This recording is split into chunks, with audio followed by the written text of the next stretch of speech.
ওয়ালাইকুম বন্ধুরা, বাংলাদেশ পল্লী বিদ্যুতায়ন বোর্ড থেকে বিশাল একটি নিয়োগ বিজ্ঞপ্তি প্রকাশ করেছে। এখানে আপনারা বাংলাদেশের সকল জেলার প্রার্থী আবেদন করতে পারবেন। আবেদনের পুরো প্রসেস দেখাবো আজকের এই ভিডিওর মাধ্যমে, তাই ভিডিওটি সবাই ধৈর্য সহকারে কন্টিনিউ করবেন এবং এই চ্যানেলে যারা নতুন দর্শক তারা অবশ্যই চ্যানেলটি সাবস্ক্রাইব করে পাশে থাকা বেল আইকন অন করে দেবেন। চলুন বন্ধুরা, মূল ভিডিও শুরু করা যাক। এখানে দেখতে পাচ্ছেন বাংলাদেশ পল্লী বিদ্যুতায়ন বোর্ড এর রাজস্ব খাতভুক্ত নিম্ন বর্ণিত শূন্য পদ সমূহ পূরণের লক্ষ্যে যোগ্যতা সম্পূর্ণ প্রকৃত বাংলাদেশের নাগরিকের নিকট অনলাইন দরখাস্ত আহ্বান করা যাচ্ছে।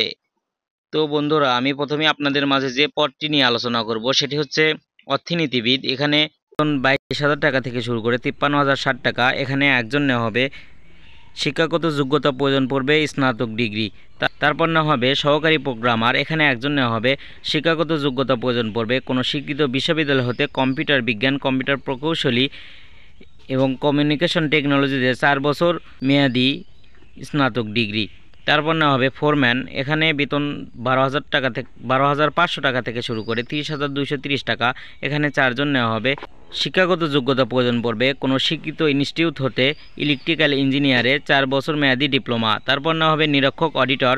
এখানে 11,000 টাকা থেকে শুরু করে 26,590 টাকা বেতন দেওয়া হবে।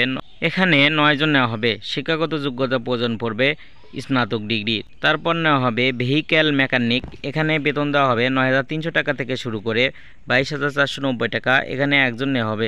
শিক্ষাগত যোগ্যতা প্রয়োজন পড়বে এসএসসি পাস। তারপর নেওয়া হবে স্টোর হেল্পার। এখানে 8,250 টাকা থেকে শুরু করে 20,010 টাকা বেতন দেওয়া হবে। এখানে 5 জন নেওয়া হবে। শিক্ষাগত যোগ্যতা প্রয়োজন পড়বে এইচএসসি পাস। তো বন্ধুরা, এখানে আপনারা দেখতে পাচ্ছেন অনলাইনের মাধ্যমে আবেদন শুরু হবে 12/10/2025 তারিখ সকাল 10টা হতে। আবেদন শেষ হবে 3/11/2025 তারিখ বিকাল 5টা পর্যন্ত। এখানে আপনারা আবেদন করতে পারবেন। কোন পদের জন্য কত টাকা ফি দিতে হবে সব কিছু এখানে দেওয়া আছে। ভিডিওটি একটু পোস্ট করে দেখে নেবেন, তাহলেই সব কিছু বুঝতে পারবেন। এরপরও যদি কোনো কিছু বুঝতে অসুবিধা হয় আমাকে কমেন্ট করে জানাবেন, আমি আপনাদের হেল্প করার চেষ্টা করব।